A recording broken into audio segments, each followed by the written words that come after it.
I'll call you surprise guest because I did not think that you would show up here today because you should have cast your own game, but I heard something happened over there. So what happened? Yeah, I'm here now because the good old enemies did not show up happened. So the Foxnyr boys are already 2-0 in their group without having to play a single game.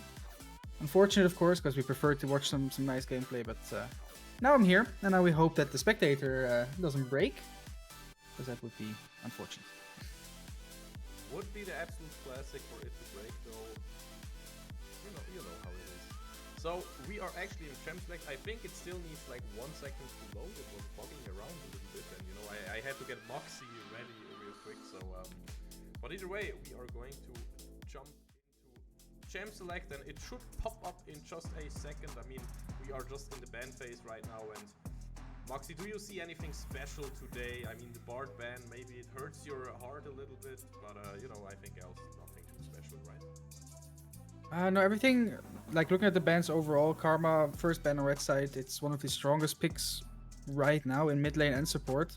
So it makes a lot of sense. Then we have Henkindu, who is a Seraphine Extraordinaire, so it makes a lot of sense. And Cerberus is a Lilia Enjoyer. So those bans all make a lot of sense. And on Foxnyr's side, yeah, the Bard is probably a target ban.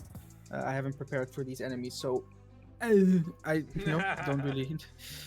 I don't really know everything exactly, but Jinx overall, of course, just a strong ADC. And, well, the Ivern, most likely a target ban too. And the Varus secured first pick. One of the stronger ADCs left, so fully understandable. Perfect. Yeah, just in case, I will add a capture of this thing real quick, just in case, because maybe that's also part of the spectator problem. Maybe that's already a bad omen. Oh no, I'm talking about it, and there the draft comes. Okay, spectate will work, boys. I believe.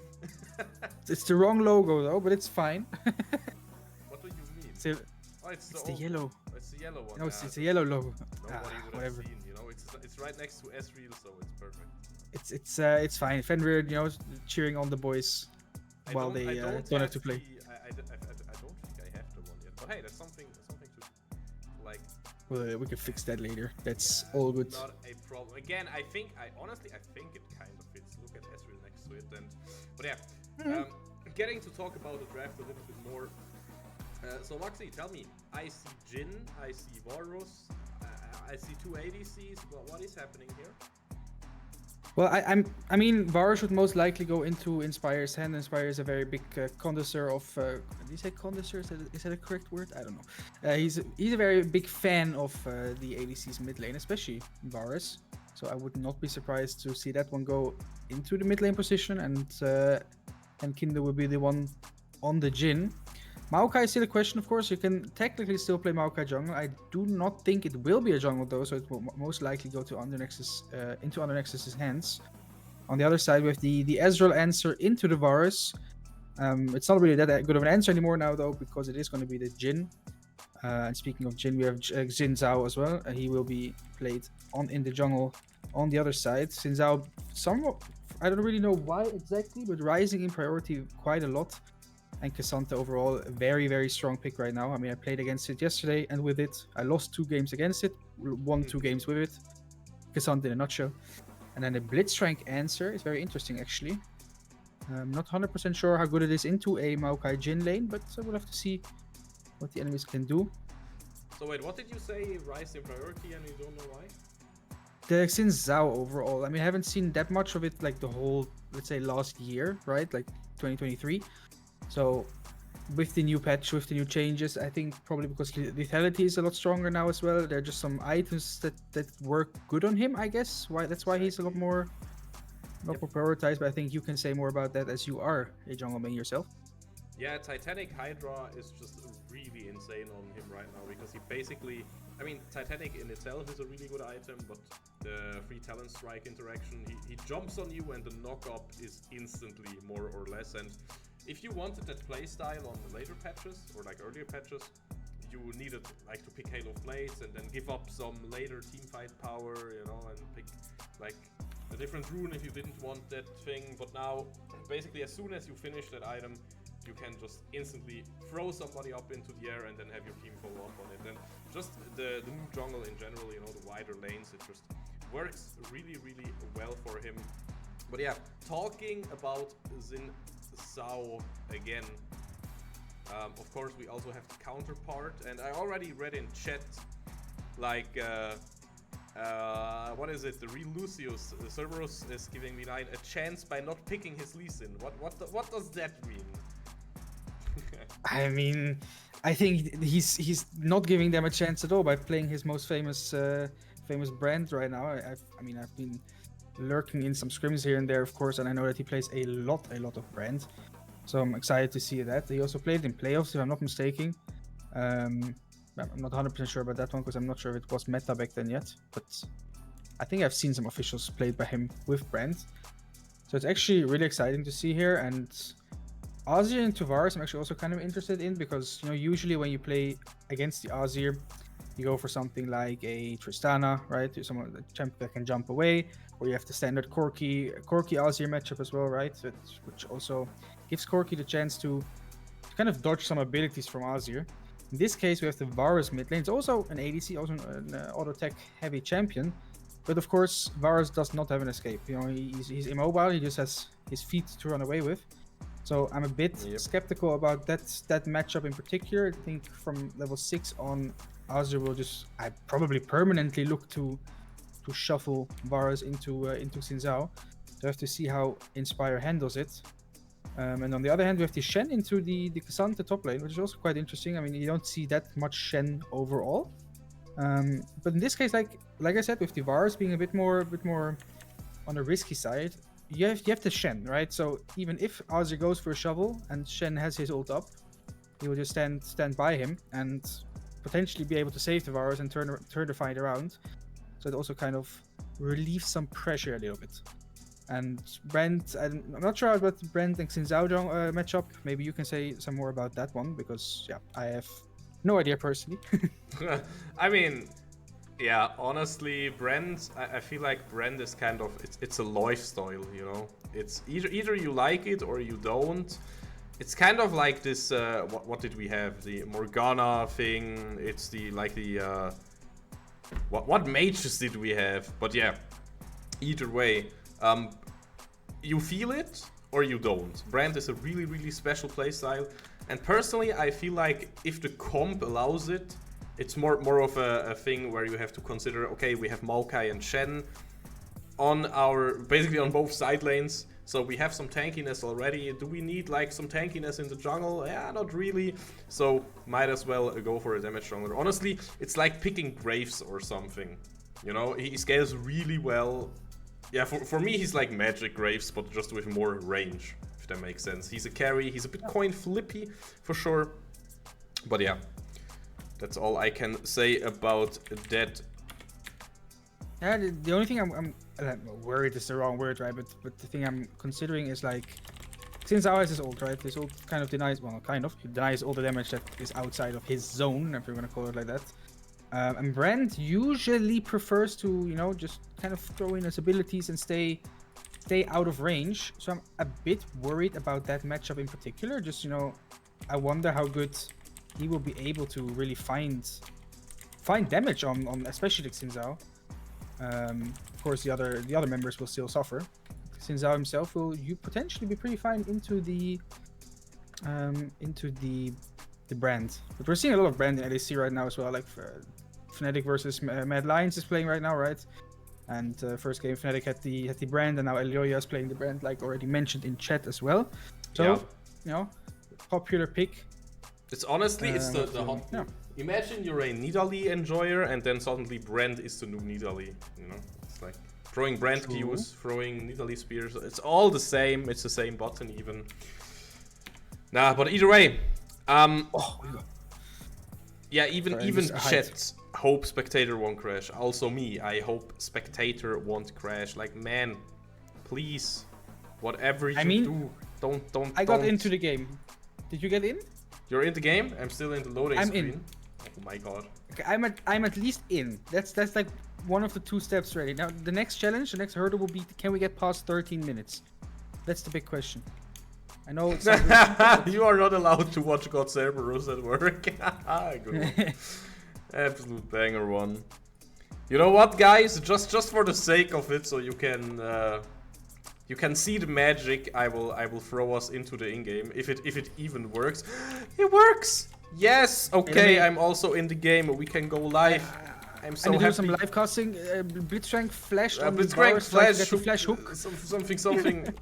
Yeah, something happened, Blitzcrank guys. Flash hooked and Varus flash basically. Let us go in the game, and there we are. I still have to fix one small little detail. Please forgive me, but this one has to go here, and now it's perfect. Would you look at that? It is Vinine versus Foxnyr, the first game of the split, and we have the management man himself, Moxie Thunder, here. So I might as well ask you, do you have any expectations for this game? Besides, I mean, obviously the 2-0, right? But, you know, for the season and everything overall. I mean, the first expectation I have is for you to quickly remove the V9 that's over the Foxnyr top left. Yeah, I already did that, but no, wait. I already did that, but it still has to fade. Okay, now it is fading away. Perfect. There we go, perfect. All right, no, I mean, I'm expecting the 2-0, personally, or at least hoping for it, right? But for me, the biggest excitement is, like, I have not really seen this. I mean, it's a new roster, right? We have a new ADC, we have a new top laner. Overall, it should be an upgrade, right, compared to last split. But even last split, we have not really seen the main team be challenged. I mean, overall, they started in calibration phase, right? They played all the way to Div 4. They had 28 official wins and 1 official loss, which was in the playoffs to Division 4. One of the best of 3s, they played 2-1. So, like, they just have not been challenged in officials, at least. You know, of course, you lose scrims because you troll around and stuff, right? But no, you're officials, they have not been challenged. So, come on. Yeah, practicing. You practice, you know, limit testing, boys. Always limit testing. And yeah, now both junglers are pathing away from the top side and are pathing into the Maokai Blitzcrank bot lane. What does that mean? What does that indicate to you? I mean, Maokai Blitzcrank doesn't seem too nice into Maokai, personally. At least, you know, usually when you play Blitzcrank, you want to have 2 targets that you can hook in lane. And the Maokai with Aftershock is just not really the target you want to hit, basically. So it should be a positive matchup. But there's a lot of engage on not a lot of engage. We have the Maokai ult for engage and the Varus ult for engage on Foxnyr's side. But on the other hand, V9 is kind of reliant on the Blitzcrank hook, but I'm going to stop here real quick. They hit something. Under Nexus with a beautiful W to just get out of there. Yes, he had to flash, but still, it is all said and done. And I mean, you even have the rune. And now, aggressive flash forward, Cerberus. He wants that booty. He's going in. Under Nexus going in as well. The heal is going to be enough. It is going to be first, but it's going to be double kill even. And Barfus really, he will get out of there. Yes, he will get out of there. Jesus. Yeah. Well, double kill for us. Yeah, we take those. It was a bit of a misplay. The Maokai Q, like the Maokai smash on the floor, hit everyone away from the Brand W. So it was kind of a little bit of anti-synergy there between. For dominance. It was for dominance. I'm a neutral caster here. Of course, we're just flexing our muscles here. It's the first game of the split, so a little bit of misplay will happen here and there. But overall, you know, we get away with the 2-0. The 2-0 on Jhin especially. Jhin being a character that is very, very item reliant kind of, and now he already starts with a serrated Dirk and 2 longswords, so he will deal a lot of damage in this early bot lane. Definitely. Now, if we are looking at the junglers again, we see Tintao moving towards the bot lane for some unknown reason. He's kind of missing out on a lot of farm. So he's kind of going for a cheese threat here, while Cerberus, he's just farming happily. He did get spotted by the scrying bloom, I think it's called, you know, the flower. He did get spotted now, so his whole surprise factor is gone, but Blitzcrank is looking here. Jhin still has flash, so he should be fine no matter what happens. Oh, look at the masterful smash here from Under Nexus, and with the 4th shot, another kill! Xeon can't do anything to this bot lane. And meanwhile, Cerberus, he is doing the counterplay on the other side of the map. And Alex is trying something as well. He has all out available right now, but he's really low on mana. So I'm not too sure what you want to do. I mean, I get it though, if you are Alex and you see, oh no, my bot lane is actually losing right now and it's only 5 minutes into the game, you might feel forced to do something on top lane. Yeah, for sure. I'm a bit. It was a bit of a questionable play right there. Of course, I think if Blitzcrank waits a bit longer for Xin Zhao to be there as well, to be in range for that play, it would be a lot better. Now they just kind of give Jhin another kill. He has his item I've never seen before in my life. You mean the Restrix. Meanwhile, top Exactly. lane, all out, finally getting used, and Alex, he will get the kill. He wants to make this game a pleasure to watch. He's like, no, you can't just run away with the lead on bot lane. We want a lead on top lane. Now, on bot lane, the level 4 Maokai will get hooked here by Barfus Willy, a German name, by the way. Really good name. Willy. Yeah, Barefeet Willy, good name. Yeah, I have a question for you. I have a little bit of a counter question. I've been out of league recently, right? I haven't played too much in the new patches yet. And I was wondering today, I was doing a little bit of a tryout cast, basically, to practice a bit, to warm up. How high is the value of grubs, right? Because usually you see teams trade, one side takes, in this case, one side took the dragon and one side got the grubs. At what value do you put these grubs? So basically, it's a really fun dynamic in that case because I mean, I don't know if you've already heard that, but you know that if you have 5 or 6 grubs, then you spawn the little Kevins, right? Yeah, the small little Timmies. Exactly. Mm-hmm. And like, I personally feel like 3 or 4 are nice to have, but in the late game you don't really notice it too much because, like, as soon as you have items, let's say you have a Trundle top lane, if he needs like 1 more chomp to finish the turret or not, nobody cares, right? But if you have 5 or 6 stacks, then it is even really valuable in the mid to late game, because you can take a turret as a team. Let's say you ace, but your waves are really bad. If you have 6 stacks, no problem, you can just run mid, auto the turret, you spawn 10 of the little Kevins, and you can still kill the turrets. They tank for you. So that's the thing, right? I still think, don't get me wrong, I see many people say, yeah, like if you don't have 5 or 6, it's useless. I don't agree. The 3 or 4 are still nice to have. But obviously, if you have 5 or 6, then it's just insane. It's really, really strong. And you can play League in a different way then. That's how strong it is. Alright, yeah. Understandable. Yeah, because I was just wondering, because usually you see the trade, and I was never sure, okay, is this worth it? But like, so if you get 3 grubs, right, for example, and you trade it for a dragon, is that worth it in your opinion, or is it... It's always the follow-up question. Meanwhile, Cerberus, he also is looking for follow-up from his team. He will get hooked, he will drop low, and he will be the second kill for Vinine in this situation. Alex on top lane looking for his third Q here, and he's going all out, but he's super low, and the camera doesn't even look at it anymore because the camera knows nothing will happen there. I don't know how he got out, but with Ghost, apparently he was fast enough.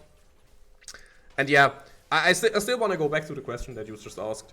It's a little bit like... Yeah, for sure. It's a little bit like giving up 2 dragons and feeling like, yeah, we go for soul later. It's the same with giving up the first grubs. You kind of want to contest the other grubs then, or at least stall it out so the opposing team cannot take it. That's the thing.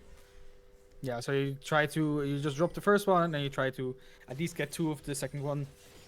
So the enemy doesn't have 5, basically, right? Exactly, 100%. Yeah. You kind of... Of course, if you feel like you will never lose a team fight, then, okay, who cares? Then just give them up, right? Gold-wise, they are not really that valuable. And everything else. If you feel like if you just trade dragons and then you get easy soul and then you never lose team fights again, then it's whatever. But hey, talking about team fights, I see... a lot of red bars. I see Snows. The flash was so good. Inspire still gets hooked though. Flash from Barefeet Willy. And this maybe with Stand United this can be turned around. Inspire will still go down, but now under Nexus he is here. First kill for him. Ginkgo also getting a beautiful taunt there, and this means Zinzou cannot do anything. And it is a double for Ginkgo and a single one for our support hero under Nexus. Yeah, very nicely played. Inspire taking as long to die as possible, basically. Nice flashing away from that Shurima shuffle. Azir also blowing his flare. Wait, now they're looking for the dive on Ezreal. The root connects. Root connects. Heal gets used, but heal will be wasted under Nexus. Resetting the turret with his W. Beautiful play there. Yeah, and that's another kill over. That will be another wave. Well, another wave, but a couple minions lost for the Ezreal, and Jhin is now just super strong. I mean, Maokai is strong too, right? And quickly to look at Jungho as well. Like, Cerberus is only 2 levels. Well, he's 2 levels ahead. He was 2 levels ahead before as well. When he got caught, he was level 7 to the level 5 of Xin, and now it's level 8. Okay, Xin just got 1 level up at least, and he's getting the grubs now, by the way. So yes, this is the contest you meant. Yes, Both teams will probably have 3 grubs in this case. Exactly. That's the thing, though. I feel like in current league, a single death can be really important. In a sense where if you are not on the map to trade, you know, to either push out the wave and help your team and get out, you know, get the vision, force the enemy to take the wave, and then you can get vision and then do the objective. And you know the drill, right? I think everybody in chat also kind of knows the drill.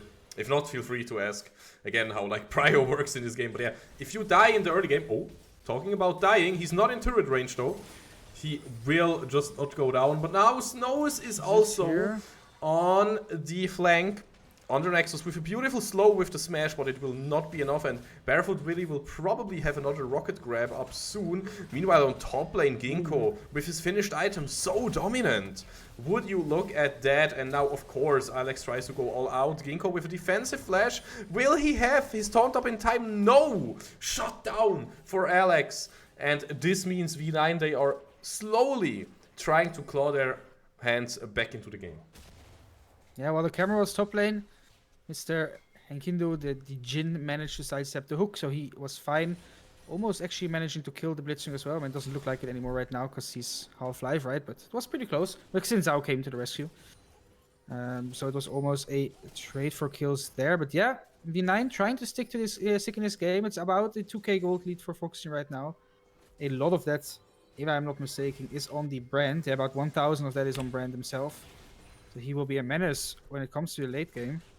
And in the meantime, even though the Cassant is quite ahead, like he's a pretty good farm lead, he has 2 kills. Of course, Shannon's kills too, right? He's not that far ahead. Most of the advantage... Actually, bot lane, under Nexus, he did ult right into the flank. Snows and Alex, they both use their TPs, and this is going to hurt so much. It is a big investment, but so far it is a trade, 1 for 1. Imagine using 2 TPs and then just getting a 1 for 1. Yeah, it was a nice ult by Undernex. I didn't even spot the 2 TPs yet behind. I was wondering why he shot his ult backwards, and then I just saw the Azir and Cassandra stand there like, well, we're rooted for 3 seconds now, help. And then the Varus unfortunately appeared right in front of Azir as well. But he did manage to get his ult off and stun or root the Azir under tower, which meant it would at least be a 1 for 1. So exactly. The gold lead is still pretty similar, a bit more for Foxy now, about 500 gold more than before. And now Herald is spawned, Brand is there. I think he's already starting it. Yes, he is indeed, and I don't think Vinine Academy will be able to contest this one. Wait, Moxie, we made it to minute 14. Yeah, I didn't want to say anything because I was scared to jinx it, you know? I'm always with it. No, jinx is banned. It has to be the jinx ban, because then you cannot jinx it. Actual Powder is not here to F it up. Yeah, exactly. Now Rift Herald goes to Cerberus. And I, by the way, I love the positivity and the Cerberus hype in the chat. Keep it coming.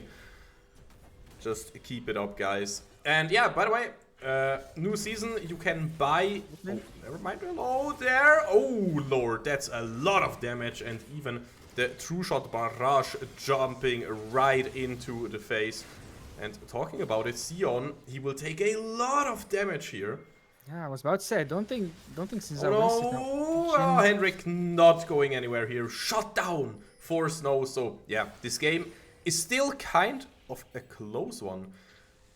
But yeah, it's a very close one indeed. Yeah. Moxie, I have like so much I want to talk about. Okay, guys. First of all, this item, Koenig or Rukern. I probably like saying this totally wrong, but hey, you can now buy a better Galio W passive shield than actual Galio has. That's really nice about the new season. Also, you can use the I want to say Baron Nashor, but no.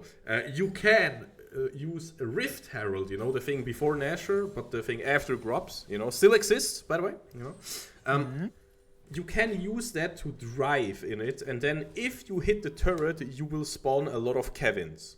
Just FYI, so you know this is something that works, and you can even drive him twice. It works a little bit like the battle sled in Arena, if you ever played that.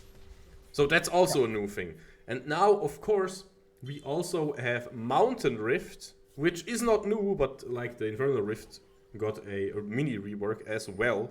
So we will not see all the new things this game, but I know we should at least see a fight, because now the only objective on the map is the Mountain Dragon. Yeah, Vinine Academy had some really nice map movements. They caught a couple of the Foxnyr members off guard. But I think in the overall, I should not. Sant is standing there, He's holding like, his shield up. yeah. No, but I think in the overall 5v5, Foxnyr should still have it. Oh my god, Snow has to flash out. The fight is breaking out right here. Cerberus flashing out. Andronex was following him real also, quick. yeah.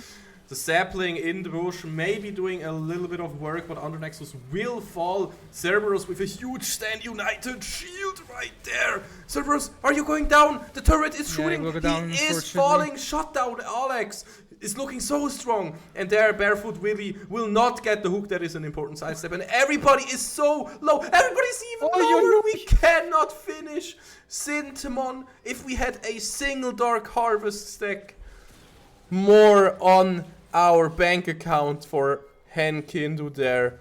Man, this is annoying, but I think it is still a good sign and a good showing from Foxnyr. Yeah, it was really, really close. We did manage to get the tower. Now Xin Zhao is stuck in a particular situation. Nice flash. Yeah, he's dead. And it will be a dead Xion, dead Jin Zhao. Why is he called after a champion? What is this? Come on, bro. Wait, who? Yeah. I mean, you kind of called it Xion, no? So. Yeah, fair. Yeah, true. I don't know, man. Anyways. He's playing Jin Zhao, and he's named after. Yeah, he's named after Xion. It's like, or Xion, like Xin Zhao. Okay, anyways, yeah. The dragon is taking a while, but it is finally going into the hands of Foxnyr. So that is really nice. And then we also have a top lane. I don't know if he's ready. I don't know if he's prepared. On the other side of the map, really a bit careful, yeah, because he's about to get dove here. Oh, Ezreal, wait. Ezreal, he's just exploding. Kaboom! And he's gone. Meanwhile, top lane, there is the cavalry, 3 red HP bars again, and nothing you can do if you are called a Ginkgo in this position. Now, under Nexus, he tries to get in some damage. He tries to hold this turret, and he will be successful, actually. Teleport coming in from Inspire. Yeah, and Jin is here to kill Jin Zhao. Xion Zhao. We'll go over. Xion Zhao. It's actually really nice what Ginkgo did there. I mean, he tried. It didn't really work out in the end, right? But he walked forward very aggressively after he noticed that he was about to get dove, and made sure that the mini wave could not reach the tower, which meant the Blitzcrank, who ran in from behind, had to tank like 3 tower shots before it even got into range to hit Ginkgo. So he almost managed to take the Blitzcrank down with him. Unfortunately, it didn't work. But then Xin Zhao was kind of stuck between a rock and a bark, and we did drop in the end. It was still a 1-for-1, but nicely played by Ginkgo there. Just wanted to highlight that little mechanical play. What beautiful words you chose there.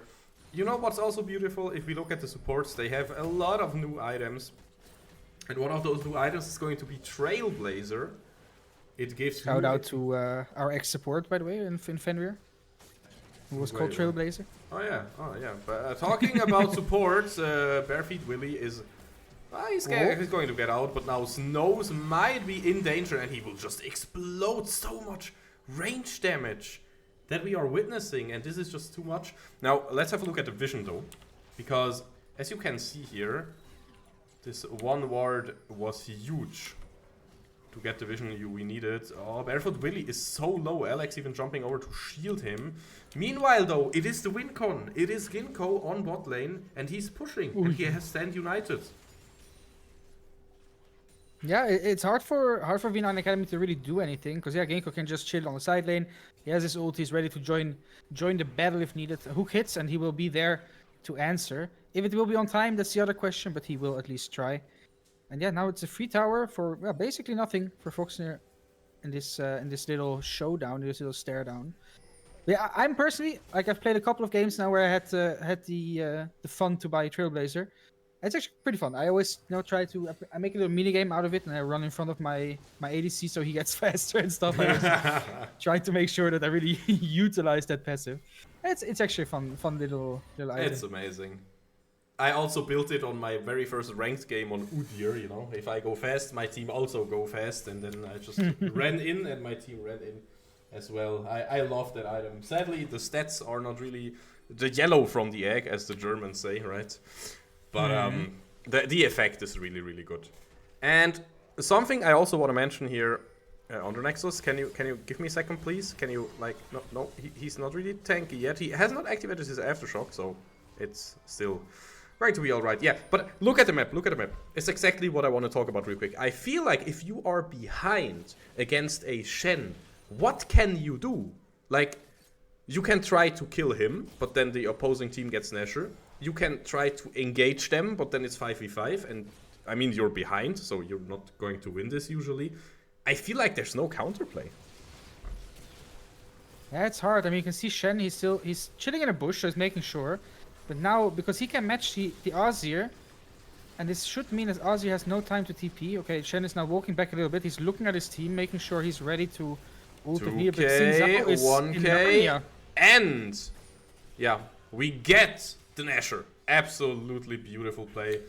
Pulled the trigger really quickly, just started it, and Shen was applying pressure on the side lane. That's just how you play it, man. Solid macro from Foxnyr. Yeah, they saw Xin Zhao back off, like he walked into blue side. They spotted him with the Maokai sapling, and they knew it would take centuries for him to really get there. And you saw, I mean, the Baron was dropping to 2k HP, and Xin Zhao was at tier 2 turret top lane, so he was miles away from the play even. There was no chance for Vinine Academy to really do anything there. So just very nicely played. Nice map read by Foxnyr there. Now I just need to be a little bit careful. Vinine is kind of going for a Fnatic death brush here. It seems like they are going to back off. Dragon is respawning in 5 seconds. Oh, the hook! Play. Ginkgo. Hook is going to connect, but Ginkgo, I mean, he is so tanky. Nothing you can ever do to face this Shen at this point. Now Dragon is dropping. It is Half-Life at this point, 6k HP. Curtain Call is getting used, and we are seeing a really good flank. What will the objectives be? Maybe you just want to try to steal it, and Cerberus, he gets it, and now the fight is breaking out, and we are using everything. Nobody died yet, but man, so much damage. Hanky into getting one, Cerberus getting another one, and we just wipe the river floor with Vinine at this point. We just slap them with our money bags because we are just ahead. We have the better scaling team composition. We have the range advantage even. That's also an important factor. And we just win this team fight. Easy clap. Yeah, very, very nicely played by Ginkgo there. Ginkgo there once again. I have to highlight him. Again, of course, Cerberus getting that Drake. I think Drake was at like 50 HP. And the Brand W got the last hit on it. But the biggest issue for Foxnyr, right, is this Azir. Azir can kind of match the range of our team, right, of the Jhin and the Varus and even the Brand. So he's like the biggest threat for them right now. And Ginkgo found a really nice E-Flash taunt on the Azir, which allowed Maokai, allowed Under Nexus to follow up on that. And they could just pop the Azir before the fight even started, basically. Which meant the fate of Vinine Academy was sealed for that fight. So nicely done by Ginkgo there. 100%, really well played. And now, honestly, it is a basically 10k gold lead. It is a Brand that is almost level 16, and he is the second richest member of the Foxnyr squad. And basically all. Yeah, he's also the second richest member in the entire game. Like, Snows is playing really well. No shame in his performance. He is also on almost 3 items. But man, if you look at the performance from the Foxnyr squad and how they play around Cerberus, there he is with his level 16. That means he gets his Pyroclasm on the final level. Honestly, guys, I just want to have a look at the numbers real quick. Every bounce is 380 magic damage. This is just juicy. Yeah, it's a really hard game for the Azir to play too. Like I said, he does have that little bit of range advantage, but you have a Maokai standing in front of your face with the tangled roots, I think, or something, coming at you. Then you have the Shen, who just kind of permanently looks. Talking about Shen, though, they might finally find a pick. Ginkgo will not really get out of this one. He stays alive for so much longer than he should be allowed to be. But Vinine, they will find a little consolation prize here. They will find Ginkgo. Ginkgo stepping up a little bit too far. There was no. Usually, the way you want to play side lanes, right? So for some champion like Shen, or even just if you have a split push champion, you kind of want to synchronize things up. So the only time you step up is when your team is in another position, either in a position to help you, right, which they were not, or if they're like, let's say, top lane and in a position to trade something. When the enemy team sends multiple members towards a Shen, then you need to be able to get something back. Even if it's just a tower, maybe a pick on the enemy top laner, right? Because usually both sides they have a split pushing member, or even just get the whole base basically. But unfortunately, Ginkgo is stepping up a little bit too far, too early. For the rest of the team wasn't in position yet. So nice pick by Vinine Academy there. The question is, will it be enough to help? That is the question, of course. And I gotta be honest here with you. It is the first step in the right direction. So now instead of a 10k gold lead, it is a 9k gold lead. So, and yeah, I'm not really sure what Barefeet Willy is doing in the jungle there. If he got caught, man, that would be a disaster. But he also realized he's a bit deep and he just went back to base. But yeah, you can see the vision. I pressed F2, by the way. You can see the vision from Vinine. They are not really seeing anything. They do not really have any vision in the topside jungle. And that is really important. But we still have to give credit to Barefeet Willy, how he basically risked his life to get those 2 wards in there. And they are of great help right now. Yeah, so the only good thing is that even if he did get caught there, it was like 120 on Drake and on Baron both like spawning. So the death on him would not have mattered too much because no objective was really up there. But yeah, he did manage to get those deports in. Now I have to see there's TP on both Azir and the Cassante. So they will have to find a magnificent flank. Meantime, Blitzcrank just kind of fishing, looking for some hooks in the mid lane. Now the question is, where will we go? Will we go to the Dragon or will we go to the Baron? What will be the priority of both teams? You're in a beautiful position at this point. Now, basically in just a few seconds, both objectives are going to spawn. Now, we decided for Ginkgo to be on top lane. So it probably means we are trying to get the Dragon. The fun thing is though, if Vinine uses a lot of ultimates here, okay, you can just drop 1 Dragon because they are nowhere near Soul Point. And then you can just go for Nash, or you can just go for the finish with Ginkgo, and yeah, it's looking really good. Now the hook is going to connect onto Brand. Cerberus having to flash out here. Zen United is getting used. They will get the soul. This is huge already. And the fight just rages on. Under Nexus will die, but we saw so many kills now. The camera will pan over to Han Kindu. They're surviving Snows. And now Ginkgo is probably getting out of here. I'm not too sure with Alex, but beautiful use of the Blast Cone here. And Inspire the Varus in the mid lane. Lethality Varus, by the way. He will get an easy kill here. Because where do you even want to go? And it is only Sintimon left for Vinine. While on the other side, Foxnyr are still 3 members strong.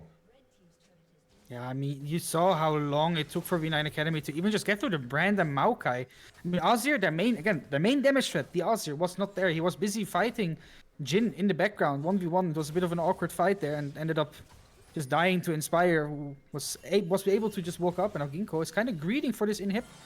He will potentially fall here. He's so greedy and even flashing, but still getting knocked up. And even though he is omega tanky, now the Chain of Corruption getting used from Inspire, but Xeon, he is still on the hunt. He still wants to get a kill here, but he drops so low himself. Ginkgo gets out, and Inspire finds the kill. No way that this just happened. Actually gets out. Xin Zhao drops. Baron is up. This basically just means this is a free Baron for Foxnyr here. Really, I mean, I don't want to give credit because it was just a very, very greedy play, but nicely played by the boys there.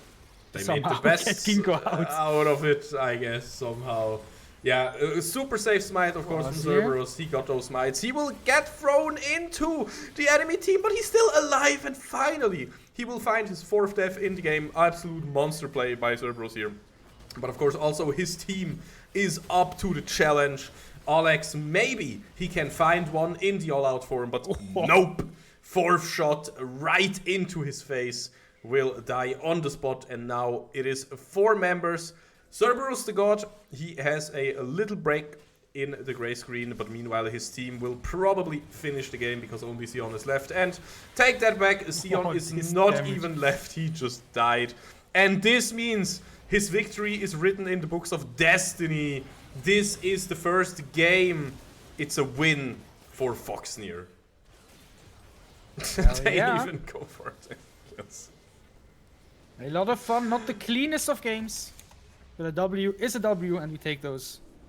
Yeah, nicely played. First win out of many. Exactly. And we survived the replay, the replay issue, so I'm absolutely happy. That's literally all I wanted. Under Nexus ist ein geile Sau. That's what I'm reading in chat. With a like broken accent. not wrong. Really nicely played by all of them. For sure. So, what were your thoughts when the early game was like not a... What do I call it? The early game was good, but it wasn't like a complete smash, right? I mean, top lane died sometimes and stuff like that. Were you ever worried for the Foxnyr boys, or were you thinking like, yeah, no problem, we got this?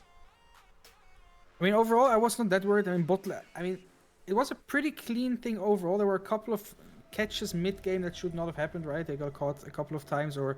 I mean, it was nice rotations by Vinine Academy, right? I don't want to discredit, like, only say that it's a misplay by us, but it was good by them as well. The only moment I got a little bit worried was when the Cassante got strong, and even Azir was not looking too weak, right? And Cassante is I have a bit of a personal PTSD against him, because again, I played against him twice yesterday and got absolutely demolished by him. He literally won me in both games. So it was a bit of a pain. So I got a little bit worried there, but overall, I mean, it was a really clean early game. Jhin got super ahead, the ADC got super ahead in the early game, right? And especially Varus, I told you I was a bit scared about mid lane, if he will get caught or not against the Azir, not being like mobile overall as a champion.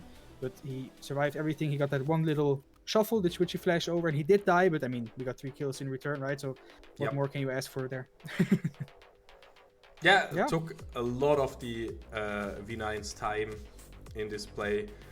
Also, talking a bit about the Varus mid lane, there is also a big strength of Brand Jungle. It is an AP jungle champion, so you can just flex something crazy like Varus into mid lane. That's like... when was the last time you have seen that champion on that lane? I don't remember even. Varus mid lane? Yeah. Last split. Inspire already played it. That's why I knew it was going to be fine. Because Inspire plays a lot of these special picks. He had played Kai'Sa mid lane as well last split. True, now that you mention it. He played Varus, I think twice even, if I'm not mistaken. Like, Inspire is a little bit of I'd say a special character if you speak about his champions. Like, he has a lot of champions that just are not picked that often, but he knows how to handle really well, and it allows for a lot of flexibility in draft as well, right? Which is very, very nice. So, yeah, we've seen it a couple of times, but it went well. So I'm happy about that. And like you said, it's a great pairing for something like a Brand or even a Lilia. Like, we know Zerberus enjoys his AP champions, so having that flexibility in the mid lane with a couple of AD champions is never bad. Perfect. Now guys, in that regard, we are going into a small break. You know how it goes, so get your snacks ready or whatever you have planned, and we will wait until our boys are ready, and right then we will be back with the second game. First game worked. We got through the entire thing. Let's hope it goes on like this. See you in a second.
Players are ready, we are ready. I hope you are also ready.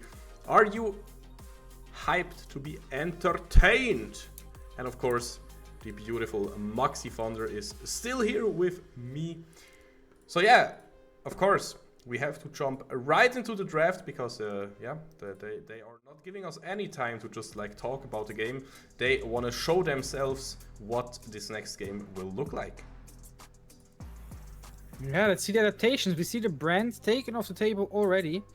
Not something they want to first pick, at least. Yeah. Because, you know, they are blue side this time around. So that's the adaptation. I can't remember what they banned first time there. It was the Lilia. It was the... Help me, what were the other bans? I forgot. God damn it. The Seraphine was one of them. I don't remember what the first ban was. It was weird stuff. I don't... It was weird stuff. I think it was the Karma for sure, but... Oh yeah, true. The Karma was the last ban, of course. Yeah. Now, because we are red side, we have to ban the Karma. Like I said, it's a very, very contested pick right now overall. It's just giga broken. A little bit. It makes a lot of sense. Like that much. Let's see. Potential first pick, Varus is still open. Varus is a very, very standard first pick, and indeed it is gonna be. Oh no, never mind. Cooking. They are swap a rune on me. What does it mean though? So. Is this kind of mental warfare already? Are you hovering the Ezreal in the hopes to... hovering Varus and then picking Ezreal, you know, in the hopes of misleading the enemy team? What is the strategy here for Vinine? I don't think there was a strategy. I think they were just not sure what they wanted to pick, and the ADC just called last second, like, yo, I want Ezreal. Ezreal just a safe pick overall, very, very favorite pick, at least in our, like... our divisions, let's say that way. I don't see it that often in ADC at least, but like in our level, there's a lot of Ezreal play going on right now. You are not going to pick that. No actual way. If he picks that, okay. I think he's hovering for someone in chat. I would not be surprised. Jesus, if he picked that, holy, I would probably Like the Summoner's Rift behind me would probably instantly fall apart and break.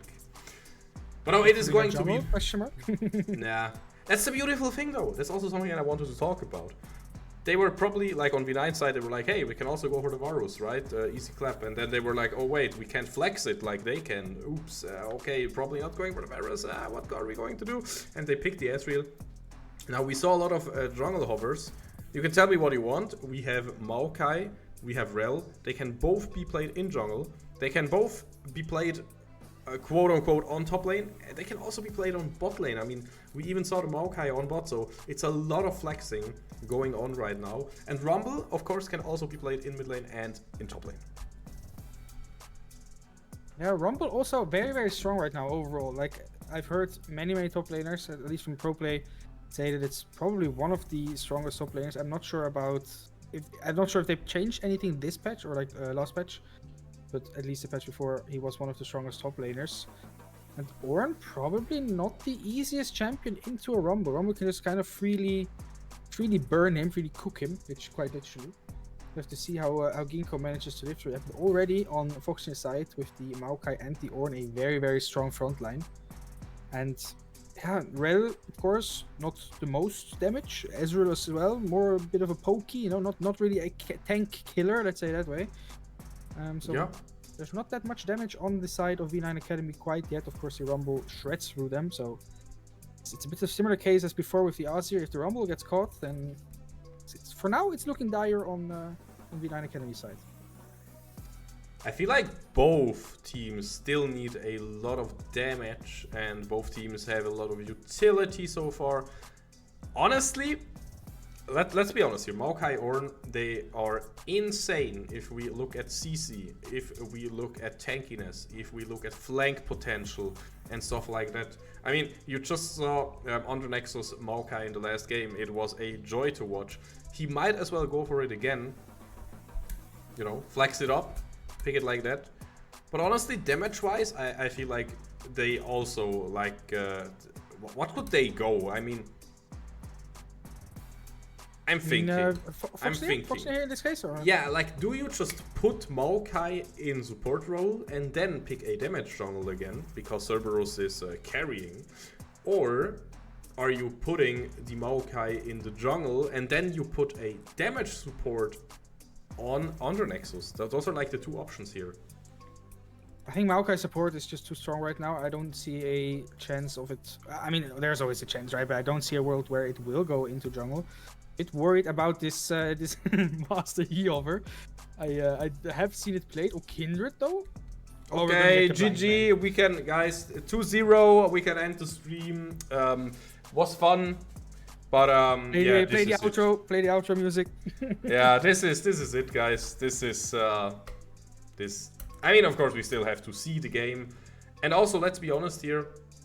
Rel is not the easiest opponent for a Lee Sin, and if Xin Zhao is picked here, it is also not the easiest opponent for Lee Sin. But hey, there are so many good picks into Lee Sin, and yet Lee Sin just keeps on doing things that I do not even dare speak about. And if Cerberus, I mean, we all know he is insane on this champion. So, oh man, I'm looking forward to this. I'm so looking forward to this. The Lee Sin is picked, and I'm hyped. Yeah, personally, I think the Lee Sin Xin Zhao matchup is actually not that bad. Of course, like the direct 1v1, it might not be the greatest, but I always think like Xin Zhao is strong when he gets to ult, stand in a team fight and take no damage, right? That's where he shines basically, and deal a lot of damage himself. But Lee Sin can kind of deny that. If he ults, you know, Lee Sin kicks him away, kind of denies this whole immunity section, and just makes it really hard for Xin Zhao to play. But now, by the way, it looks like Vinine Academy is gonna be a little bit flex themselves, and it looks like it's gonna be an Ezreal mid lane. Okay, just to get this out of the way real quick, I think it should, yeah, they are getting into order, and it should be the Ezreal mid lane, it should be the Rumble top lane. I mean, there is a weird world where they lane swap, but I'm not really seeing it. I'm seeing Ezreal mid against Victor, I'm seeing Rumble top against the Ornn, And yeah, you talked a little bit about the jungle matchup. So, I mean, we have the spectator delay to talk over anyway, so might as well. So why Xin Zhao and Lee Sin is a little bit Xin Zhao favored is basically because, how do I put it? Like Lee Sin has to outplay the Xin Zhao, because as you said, in the 1v1s, you lose, right? If you ever go into a straight 1v1, Xin Zhao wins, because he's just a stronger duelist if both are not ahead.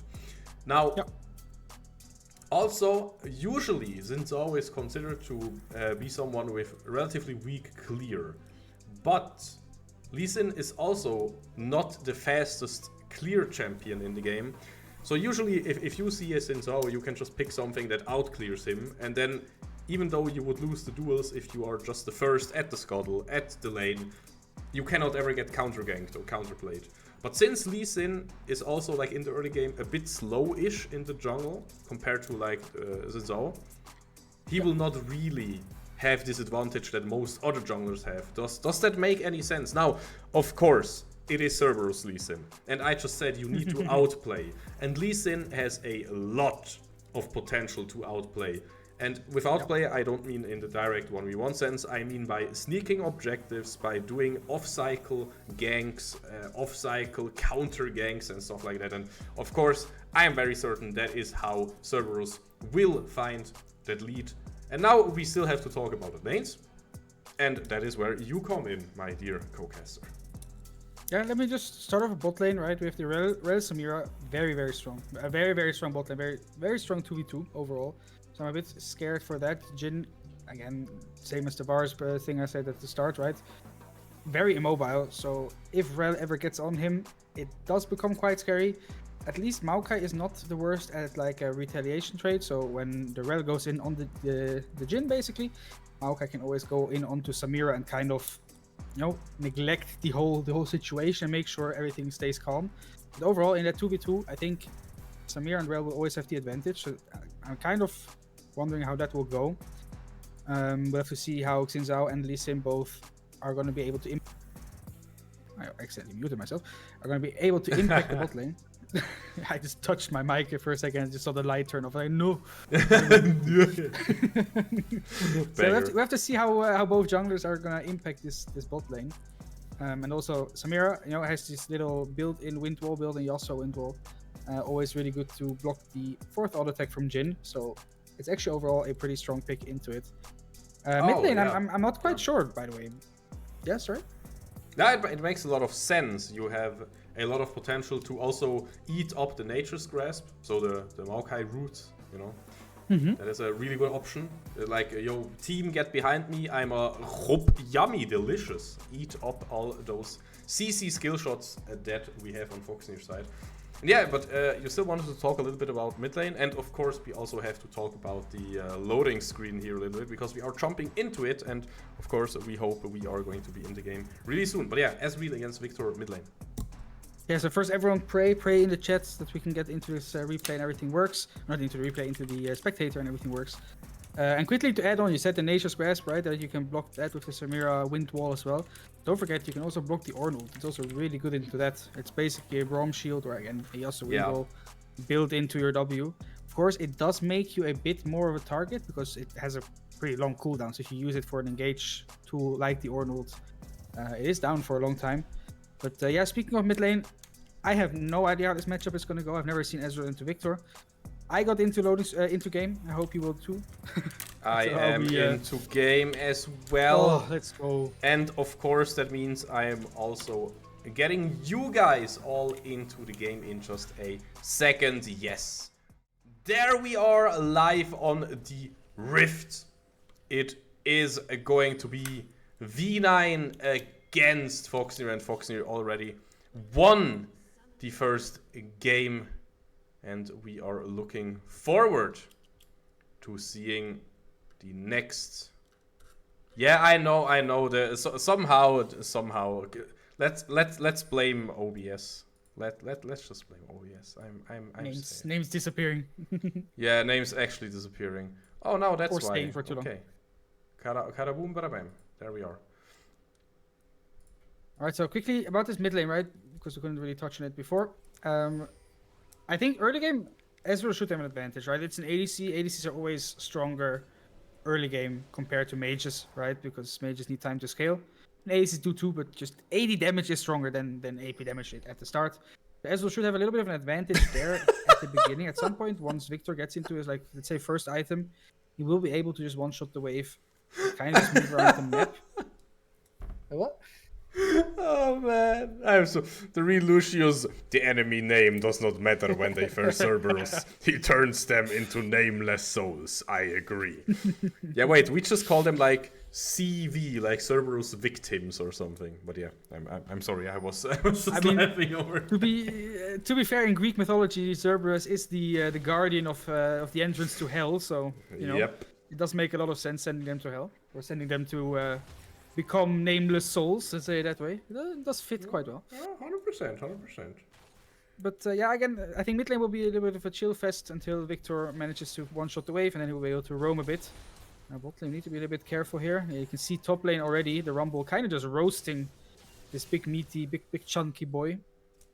I have to have some lamb or some lamb.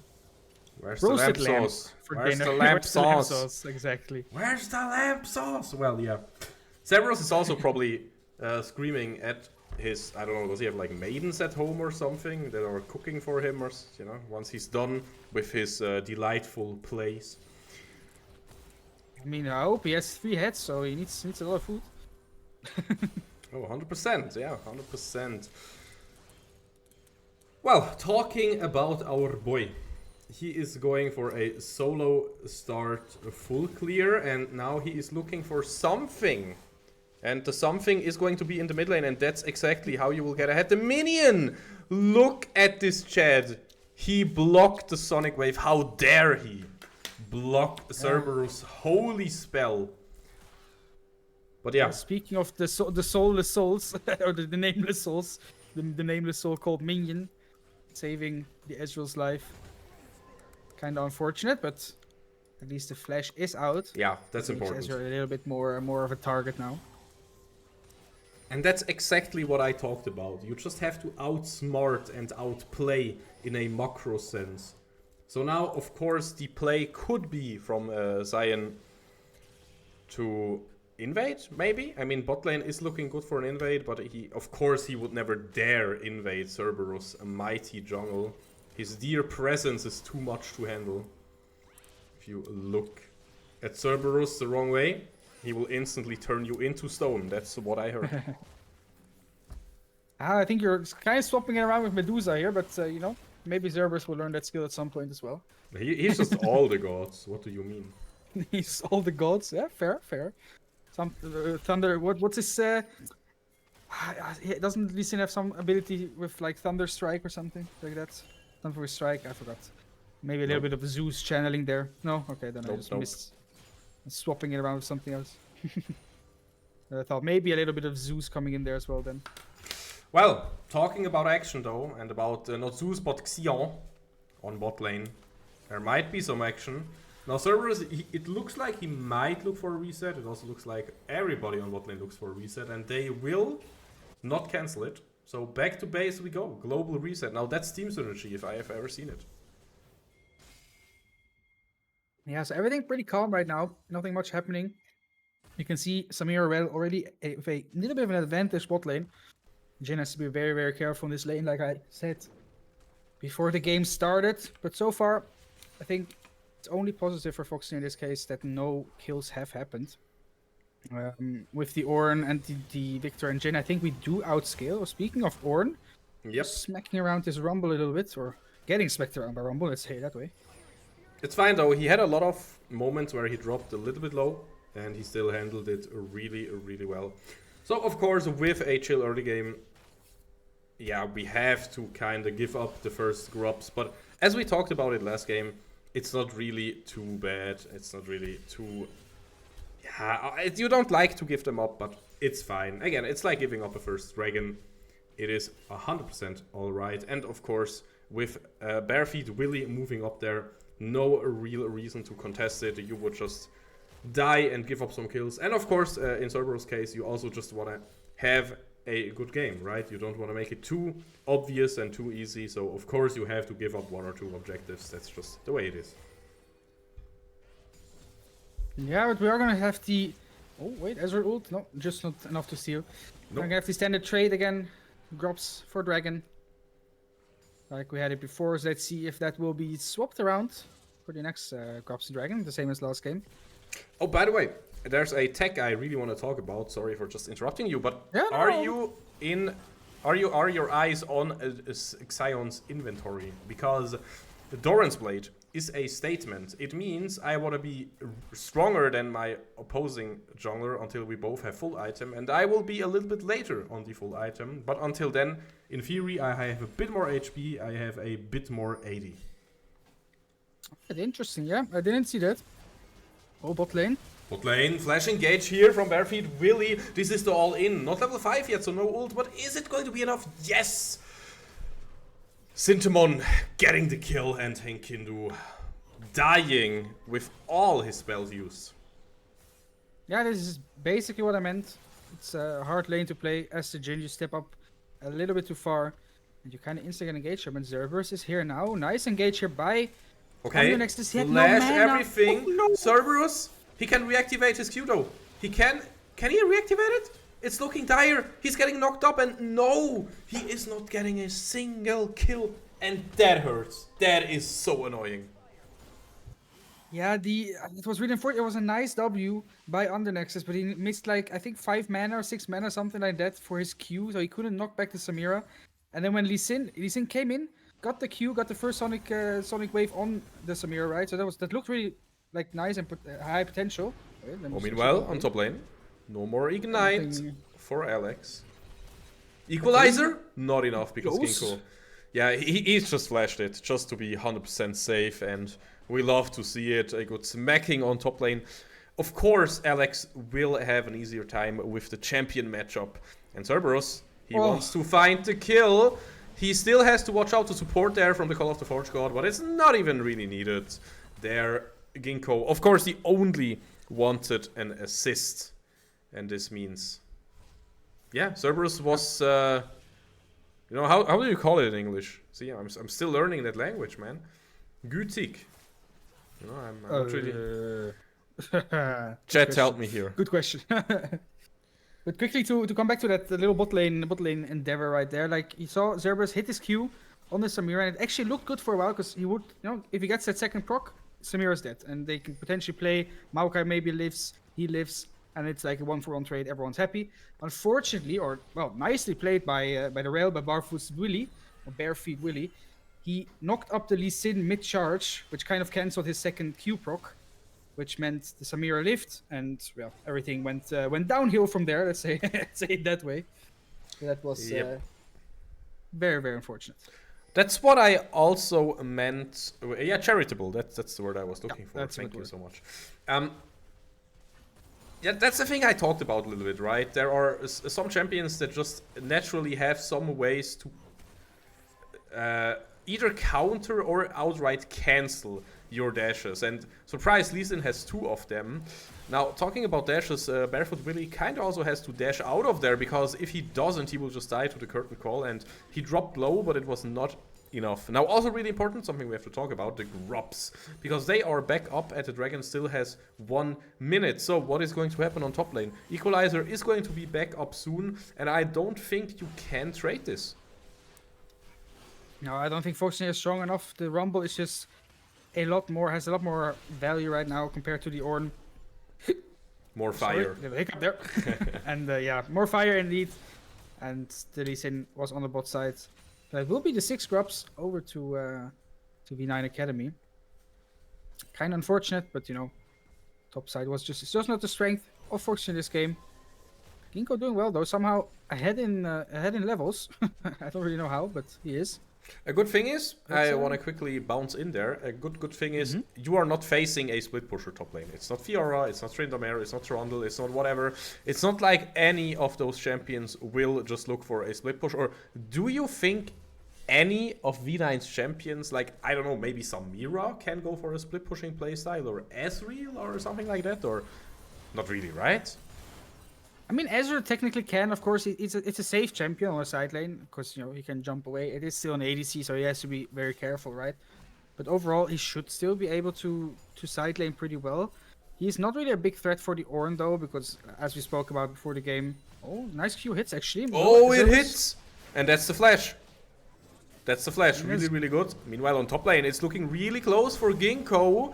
Ginkgo getting the flash there, that's really good. Now on mid lane, nothing happened. But on bot lane, action everywhere on the map under Nexus. He is dropping low. Samira with the Devil Trigger. Of course, it's Infernal Trigger, but, Devil May Cry reference there. And he will die instantly as fast as Virgil in DMC died. Now, Zion also showing up on bot lane and the TP also getting used from Snows. So, Snows shows up. And he will not really do anything. But yeah, what does that mean across the map? Everywhere fights. Who is looking stronger to you right now, Moxie? I mean, overall, those plays were, I think, personally, pretty good for Foxnyr side. We had the Ornn, who didn't have to blow flash, because he didn't have flash yet, right? He'd managed to blow Rumble's flash in a solo 1v1. Which is just very, very important. Oh, Inspire actually needs to be a little bit careful. Now, Rel, no flash, of course, anymore. She did use it before. And importantly enough, bot lane managed to get the kill 2v2 against the Samira.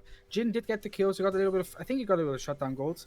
Ezreal forced to TP in, means that also Inspire managed to get 2 mid lane platings for himself, solo platings, which, a Victor will gladly take. And now with that first item completed on Victor, he's starting to become pretty strong. Ezreal is slowly scrambling toward that Trinity Force, I think. Now bot lane tower dropping low. You can see the Kevins, like you said, running up the tower. Hi, Kevin. Oh no. Nexus. On the Nexus, he's only level 6, so he's not as tanky as he wants to be. Aftershock will also be running out right now, and this means he will be dead AF. Meanwhile, on top lane, no equalizer on Alex's side, and there is a beautiful flash kick here from Cerberus, the Almighty, and he will, of course, find the kill here together with Alex. He wanted to make it look close for us peasants in the viewer seat, but he, of course, always knew it's not even close, it was calculated. And there we go. Henkindu has to be on the same page with his mid laner there. And Inspire, he just deletes the Rel here. No questions asked. The Nature's Grasp, it's what was that even for? He just, like a balloon, he like pop and he was gone. Yeah, the Rel disappeared there. It's a lot of damage coming out from the Victor. Jhin just is like, yeah, here too, and hit his W and kind of stole the kill. But, we take those if you're Jhin here. But yeah, I mean, nice return kill. They wanted to collapse onto the Jhin, the Xin Zhao and Rel together, and Inspire was there to save the day. So yeah, bot lane tower did fall. So overall, it was not too bad of a situation for Vinine Academy. But now we have to see Jhin slowly becoming very strong, almost at 2 items in. Same for the Samira, of course. At top lane, nothing really happening. No, nothing happening. Or giving a smack in the face. Yeah, I mean, Herald is up. Yeah, Ginkgo can play around his shield right now, and that is really well played by him. You do not really want to give up the prio. You have to give it up. Oh, there's Cerberus. He's looking for something. Orhorn getting blown. Cerberus jumping out. Equalizer was used. Alex super low, has to reset after this fight. He has nothing up now. Sonic Wave connects. Cerberus is thinking, do I go in? Do I not go in? He warhops out of there. And Ginkgo is still having a lot of damage. I mean, tanks are having a lot of base damage on the Nexus. Went back in. I don't really know what the comms sounded like there. I only know Henkindu. He does not have Curtain Call ready, but he has a lot of range to support this. Now, if he hits the root, he will not hit it. Aggressive flash forward here by Sintamon, using the Wish Wind Wall to get in there and block some projectiles. Never mind here, Cerberus. He will still be charitable and give a kill over to still make this entire thing look close. Henkindu, he should be able to survive here. He will get out a lot of damage. Now Curtain Call is back up and Snows has to run out of there with the Arcane Shift. He will be able to do so. Ginkgo are in the follow up. Meanwhile, Sion, he's just on the objective and he's really thinking, should I help my team or should I try to just finish the objective there? And with the Titanic Brock, he basically made the decision, I will just finish the objective, I will take the Herald. And this was a lot of stuff happening at the same time. But here we are.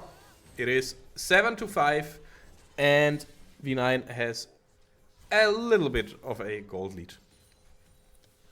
Yeah, so the main issue there for Foxnyr was in the 3v3 they played Xin Zhao, Rumble, and Rel into the Lee Sin, Ornn, and Maokai, right? You just don't have enough damage there on Foxnyr's side. The Rumble and the Xin Zhao just out damage the basically Lee Sin solo by a lot. Especially Rumble finished his first item, so he just does a lot of damage. So that was kind of the main issue. And after that, everyone was super low. On the Nexus did fall there. Long chase into the red side jungle, and we did manage to get the rail back at least. Almost got the Ezreal as well. A little bit of a trade, but yeah, like you said, the Herald did fall. And our next objective, in only 30 seconds, Dragon will spawn. We'll have to see if Foxnyr chooses to contest this. Ornn still has flash, but for the rest, all flashes are down. Exactly. While on Vinine's side, Alex, Xion, Snows, and Barefeet Willy, they all have flash up. And of course, Foxnyr knows that they have flash up. Now, the Magic Shield is not really doing anything here. Ginkgo is just burning it down, but maybe it was all just a bait. Knockup will connect, and Cerberus, he will just get the clean kill here. And again, will be a generous god and give it over to his mid laner. Now, Inspire on top lane, Ginkgo on top lane as well. Ginkgo has teleport ready. Xion and Alex, they are on the objective, while Cerberus probably just calling for his team, hey, that's not something we can contest, so let's just take some other resources. Yeah, nice call by Foxnyr there. They knew Drake. Nope, we cannot really fight this. We're just way weaker right now. Let's try to punish the Ezreal, who is kind of overextending very hard for this Ornn. And now they did manage to trade at least a kill and the tower for a Herald charge and Drake. Like, the Herald was charged as well. The tower did not fall. They should get it here with this push. Oh, they're looking for a full engage. Yeah, tower really low and will drop just as the kills there will drop. At least Undernex who's got a kill onto Samira, but now the counterplay is coming in. Cerberus on the flank, he's looking for a nice kick there, kicking Alex into the tower even, missing his Sonic Wave though to leave them a little bit of a chance. Cerberus dropping really low, flashing over, he needs one Tempest there to get the kill. Xion flashing over there to finish off the Victor there. Inspire going back to gray screen, Cerberus in the 1v1 there, and Ginkgo already joining in back again, trying to help here. Cerberus looking really strong, Snows flashing out, and Snows, he will get the double kill even. What a play by Snow. Very, very nicely played by Snow there, I must say. Nothing much. No. Snow. Yeah, it was super close. Once again, somehow Cerberus hitting all those Qs, hits the Q on Ezreal, but just falls right before he can use that second proc. It will be an overall good trade for Vinine Academy, but you can see by the gold lead, it's not that big yet. It's still a 2k gold lead. They had a 2k gold lead from like minute 5 in the game, basically, so nothing much has changed overall. And yeah, they managed to get the Samira in that dive. It was a really nice wombo combo. The Rumble ult into the Rel ult was very, very nice. But somehow the Samira did fall, and a lot of their damage kind of disappeared through that. That was very, very important for Foxnyr. And now they just have to continue scaling. I still think that Foxnyr does outscale with the Ornn items. I don't think the Ornn items have been changed, right? They do still exist. Yes. Or am I... It's okay, perfect. They do more or less the same thing, but you can choose what item to upgrade. That's everything. Because there's another mythic. Yeah, this red buff is going to be taken, but the full engage is in a full action. Here Cerberus jumping out on the Nexus, no way out, only with the flash. Now curtain call getting thrown in there. He has to be cancelled because Snows is jumping on him. Sonic Wave not going to connect. Meanwhile, Ginkgo is tanky, but not tanky enough against 3 members. And Sintamon down again. Of course, a lot of damage missing. But Foxnyr, they lost 3 members, while only Sintamon was killed from them. And this means, are you just going for the measure there? Are you sure about that? I don't know. I mean, Lee Sin is up. The question is, will be able to get in there. Rel will do everything to keep him away. In the meantime, Inspire did get the bot lane tower, and he's looking to get the second one. He will get the second one. And now Lee Sin is here, but I don't think he will be allowed to move. Ezreal too strong. He's almost getting the kill, but he's not strong enough. And I love the attempt there, but it was not in Cerberus' favor. Meanwhile, Inspire got a turret on bot lane. 2 turrets, actually. They got the outer and the inner turret. Oh, true, true. Okay. So the play took so long, he got 2 turrets, so it just took a bit. He still has teleport up, and he is the only player with a teleport in this game for like one side, and then Ginkgo on the other side. And I meant like the only player with a teleport, compared to the opposing team. And I just realized, hey, we can just go for a 1-3-1 at this point because we have 2 TPs up. I think that might be the play right now. Now the question is, do you win that 1-3-1? Because you saw already what Ezreal did to the Ornn on the side lane. He's a lot stronger than I anticipated him to be into that Ornn, into that tank. So it's a bit of a question if he does win it. I don't think Ezreal wins into the Victor. And on the other hand, I don't think Ornn wins into Rumble either. So I'm not 100% sure how good a 1-3-1 could or will be. But for now, it looks like we are going to continue with this split push. Foxnyr not feeling strong enough to really contest this. At least in kind of a nowhere's land. So is Inspire. Oh no. Is he looking for this? This could be a disastrous play if they look for it, and of course... Inspire actually stayed. Oh no. Oh, pings on the Rumble. What's happening? Rumble might be an endangered species by now. He has no flash, as you say, and he will just get deleted by Inspire. Rumblus deletus, he said. He pressed the buttons and he died. Now, meanwhile, on top lane, it's a matchup that we are seeing again. And yeah, Ginkgo, he does not have Nashor. So, when you talked about the entire ordeal, with Nashor, it's a bit of a different story because your minions are tankier and stuff like that, right? So there, I feel like in the 1-3-1, if your minions can tank the Mystic shots for you, it is a decent thing. But right now, Dragon is getting started. Cerberus, he is just flexing around. He's jumping left and right. He's focusing on the Dragon right now, but what will the answer be? What will they do? He's seriously just jumping around for the fun of it, but hey, gotta keep your hands warm, right? The answer is not really happening right now. Nice okay, yeah. The answer was pushing mid lane, but it cost them Xin Zhao flash, and that is an important one.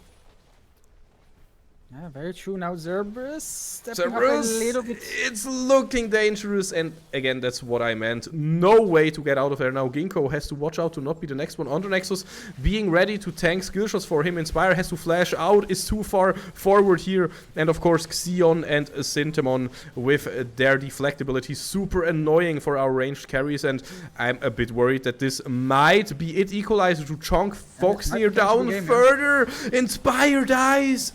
The Ornhorn will maybe be enough. Chaos Storm will finish off Snows. And this might be the kill that we needed. I'm not too sure about it yet. Ginkgo and Tenkindu misses. Can you defend this somehow? Some way? Bare feet Willy dies, and Cerberus, he is on the hunt now. His Dragon's Rage is ready. His mind is telling him no, but his body is telling him yes, let's go in there. Let's kick the Yordle into the team. Samira with the Inferno Trigger will not find the kill, but Xion will finish what Sintamon has started. And there, Xion just super tanky there. Super strong heals from his items, but he will not be alive through this thing. And somehow, Foxnyr decides to not let Vinine put the final nail in the coffin. They are back in the game. That was very close. Small margins for error. They're missing that Q, the flash Q on the Ezreal. On the Jhin. On the Jhin means he manages to live, and they can defend this. And now again the scaling. Ornn slowly but surely getting to the levels where he will be able to upgrade some items. Just needs that one more level tick, and then he can do some small upgrades. And then the scaling really starts kicking in. So still a very good chance. The gold is still only about 3 to 4k difference. Not the biggest lead you can really have, and we haven't really seen the Samira. Samira things, I'm gonna call it. So have to see if she can really do much more than what she has been doing so far. Correct, Lucius. The first upgrade is with 14. And also, hi Excalibur. I hope you are having a great evening. This is a real nail biter. This is a horror show. right now to watch. We are getting jump scared to left and right. Yeah, but now, important enough, you see the upgraded Rabadons, the Death Crown now, and the Axaraxia, whatever it's called, for the Jhin. Ataraxia, of course, and Death Crown. Exactly. And Susugu! Very... Nah, not going to happen in this game. Very big power spike for them both in this case. Now, oh man. It's a bit of a death stare once again. Baron is spawning any second. Oh, this is really close. Again, it's such a nail biter, guys. I'm toggling the vision for you, and you know we can zoom out real quick so you can really see what it feels like to be blind when you are Cerberus. But it's not a handicap for him. He's Lee Sin already. He's blind. Either way, and Henkindo in the mid lane, he has to have his dance shoes on. And he actually is sidestepping like an absolute mad lad. Crazy reactions by him. He's warmed up. The pulse is probably so high on those players right now. Yeah, so very importantly, Inspire, his flash is coming up very, very soon. That's a very important one. Makes it a lot harder for Rel to engage. Oh, actually, we're looking for an engage ourselves here. We are seeing ults. We are seeing catches. Alex will die. He will throw out the equalizer in the last second. Meanwhile, Cerberus, he's trying to find bare feet. Willy, that we are seeing pings on top lane as well. But the dragon is spawning in 30 seconds. What will the call be? You found a catch, but you did also use a lot of ultimates. What will you do in that situation? It's such high pressure. Inspire is forced to go back because the base is kind of being crashed in the pawn. And now Vinine Academy is starting this Baron. Foxnyr does, I think they do know. They will know with the sapling now. Ezreal is not hitting anymore, so the damage is reduced by a lot. 6k, Henkindo eating a lot of poke. And this is looking so dangerous. It is looking so close. We are seeing a damage stop here. And Sintamon, without doing anything, he just dies. He just explodes. Now the Ornhorn again snows. He has nothing left. No life left here. And meanwhile on top lane, all those little skirmishes. And Foxnyr wins them all. Sion might as well be the last stand here, and he will not be able to find a kill. And this is just it. This is only Alex alive, and he doesn't even have equalizer left. What a play. I mean, I know we're praising our Lord and Savior Cerberus a lot right now, but in this case, Inspire doing so much work on this Victor, just demolishing the Rumble. Samira walked into one ability and disappeared, and then the Ezreal also getting absolutely blown up. Really nicely played by Inspire there. Of course, nicely played by the whole squad playing together. I just want a quick shout out to Inspire, because I think he is the guy right now, the guy to watch for Foxnyr. He's not all the damage, but a lot of the damage of the team. Of course, the main AP threat, and he does have flash now, as I spoke about before, so even without the flash, they managed to win this. And now with the flash, I have even more trust. And then now these upgraded items are starting to kick in. Lee Sin has his as well. Ornn has his upgraded item as well. So the scaling is starting to appear. Oh, 100%. It is. You're not going in for that, Sin. Nope, he is not going in. And now aggressive flash into mid lane. Maokai finding a wonderful Nature's Grasp, and he will not even die for this engage. Alex just exploded and again just vanished out of nowhere. Undernex was not dying. He's so low now. The Ornhorn Call of the Forge God getting a huge flash aggressively forward, so you have no time to react. Cerberus, he will find one. He will not even die. He flashes out of turret range. Are you kidding me? And Kindle flashing in the face of Snows, excuse me, the ADC in the mid lane. And it's only Xion, and Xion, he has no chance. Of course, he can try to find something, and Cerberus, he will bleed. He will die as his final gesture in this game. And it is done. It is a complete turnaround. And Foxnyr, they won this game. Are you kidding me? God damn. What a bloody banger. Literally bloody. Holy cow, dude. That was way too close for my comfort. My co-owner heart is beating way too fast right now. I'm too old for this. No.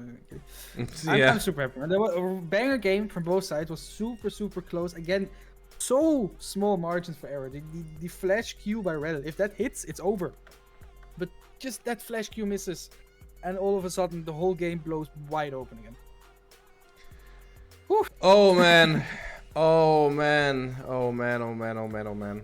I'm right about interviews real quick. Mm-hmm. Because I can't even talk about this game. It was so close. Again, amazing. Absolute no words for this. It was just way too close for comfort. Yeah, there were so many fights where, again, just little tiny things. The Rel knocking up the Lee Sin so he doesn't get his second Q off, meaning Vinine Academy gets 3 kills. The Ezreal, getting defensive feat, double kill in the blue buff area, at Wolves. Also, like, just escaping the second Q proc from Lee Sin. Like, so many small, tiny margins for error there. And in the end, the boys clutched it. They stick together. And with the scaling of the Ornn, with the items, with the Inspire just starting to blow everyone up, they managed to take that W. So really, really nicely played. By both sides, to be honest, in this game. Well, well, well.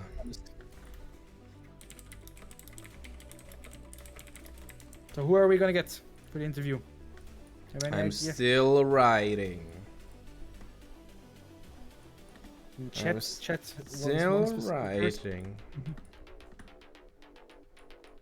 Yeah, so Henkindu said he would join, but he doesn't really wanna show his webcam right now because he's looking really tired and sweaty, and mom's spaghetti. So I think that's something we can do, right? Yeah, why not? Perfect. So give me just 1 second to set up everything and throw this guy into here. And boom. Get the Jhin player himself. Yeah, get the Jhin player in himself. Hello. Hello, my friends. We can swap over real quick and we will see the beautiful loading bar. Perfect. I mean, my brain is also still unfreezing, it's turning like that. But yeah, dear Hendrik, first of all, how are you feeling and how is your pulse after this game? My pulse isn't that high, I guess. I think quite well. Okay. We won both games. That's pretty good. True. That's good. The second game was a lot closer than you guys probably wanted it to be. Was again, like I said on stream already, couple of small little things away from losing it. At the end, for example, at the Nexus, when that rel Q hits you, then the game is potentially over, right? Yeah. So, yeah. How were the comms during that let's say that push, their quote unquote final push, when you guys tried to defend everything? I mean, we were just kind of inting, like the whole game basically. We were just not stopping to fight, in my opinion. And then we got caught, like 2 of us died. They could have pushed through top, but they a little bit overextended. And as we died because of our Victor ult, I think that was actually clutch. I think that was the moment we won. And obviously, well missing flash Q is also pretty nice. And as soon as we just aced them, I was pretty confident in that we are winning this. So it was still a bit cool, I guess. The game to me seemed very. I mean, it was very close until I think those Ornn items started rolling in, and all of a sudden, you and Inspire kind of just deleted everything. Everyone just got CC'd once and was just gone. No one had any chance of surviving, and Maokai on the Nexus was too tanky. Ornn was just chilling in 3 people and was absolutely fine.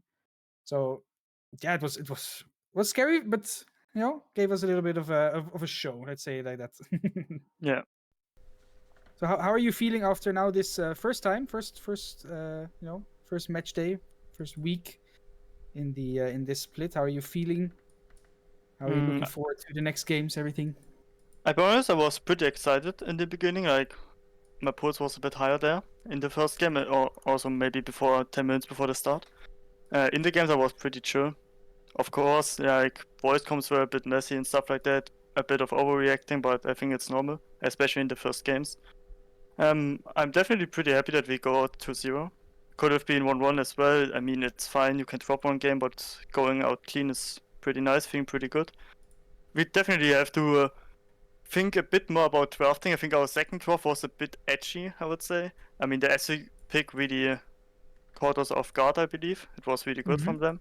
I mean, also SC got really fat and he was like the biggest problem because we couldn't really reach him. He was kind of overstepping in teamfights and got hit by so many CCs, like on knockups or chin Ws or stuff like that. So really helpful to win the second game still. And yeah, we're looking forward to it. Maybe change up a bit in draft. I mean, the second draft was horrible to play for our Lee Sin. I'm really sorry for Killian there, but he managed to go through it, and we did as a team. Well, Yeah, nice. you should surely check out the stream chat through the game, by the way, because yeah, Cerberus got praised a little bit. He's basically, I mean, he's basically getting worshipped like a god at this point. We can't say that much, right? So Basically, yeah. either way, if you had to, I want to get some controversy, you know. Who's your MVP for this series, for those 2 games? Oh, okay. Wait, I have to look at the first game then. I mean, if I would say myself, it's a bit weird. So Again, I won't say it. Again, we want the controversy. If you seriously think you were the best player, I actually think I was playing pretty fine, but I also played my best champion, so that doesn't really count. Otherwise, I would say actually under Nexus, like Dennis. I think he was playing pretty well on his Maokai as well. Found some good ultimates, some good catches, especially on bot lane in the first game. I think that really, like his lane phase in the first game was really good. Really helped me to survive through this lane phase.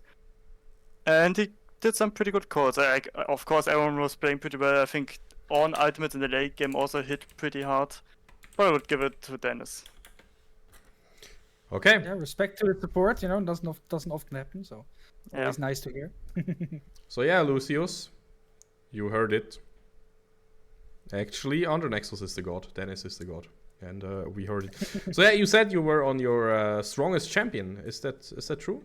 The Jhin? Or is it like misdirection for the opponents rewatching this, you know, to analyze? Or what do you want to say? I mean, of course, every champion I play is insanely insane. Like, I'm crazy on everyone. Like, you can be scared of, I know, Mage's bot lane, or maybe I will pick Trundle bot lane, who knows. But I think Jhin is one champion which I really enjoy. But of course, I also play every other shit on bot lane, like Kalista, Lucian Medio, Varus, Misfortune, SV, whatever you want me to pick. I think I feel pretty confident in playing those. Can I wish for something? Maybe. Smolder, please? Oh, sure. I really like Smolder. It's a little cute dragon. I played it a lot in normal games because I don't int people in ranked games, obviously. Wait, you don't? Not usually. I would say I try not usually. Okay. But yeah, I really like Smolder. I think the champion design is pretty good. Like, how can I say it? I think like the last AD carries which got released were like Samira and Nida, and those are kind of assassin melee jump in AD carries, which I don't like. Yeah. As much as AD carries, but Smolder is a bit different. Has a really cool scaling kit. Is pretty fun to play. Is really cute, and yeah, I look up to play him if he's enabled in Prime because stuff like that. Oh, that makes me enabled so next happy. Week, right? Yeah. Already next week? Exactly. Yes. So, yeah. Yes. So we have to drop in practice already. What? That's interesting. Good to know. I think usually it's 1 week or like 2 weeks, and I was thinking of 2 2 weeks. weeks, but I'm not sure. But yeah. But when did Smolder come out? Didn't he come out a week ago Wednesday, already? So it should be Wednesday, Tuesday. 2 weeks next week, you know? Should be 2 weeks then. No, Wednesday, Thursday. Yeah, Either way, guys. It means we are probably going to see Smolder. Maybe next time, maybe the day after that, you know, so it doesn't really matter. I'm just personally looking forward. And Henrik, it is time to give your final shout-outs now. You know, you have time to just, I don't know, greet your grandma or whatever you want, and then we will call it a day for this banger series. I would just say thank you for my teammates. Don't tilt in the second game. It was really frustrating to play, especially for our Lee Sin. So thankful for that. Thanks Shiva for the drafting, and thanks for everyone who was watching. I think it was still pretty entertaining, even though it was kind of a trash game, like with many mistakes. But like we're in Division 4, come on, you can do mistakes. We are allowed to. And yeah, we'll see each other in the next games. That sounds amazing. So guys, with that, we will end the stream for today. I'm super glad no spectator box happened. You know, we have to mention it. Shout out to Riot for apparently fixing it just for us. You know, they also wanted to see Foxnyr play the game in full glory, in full energy.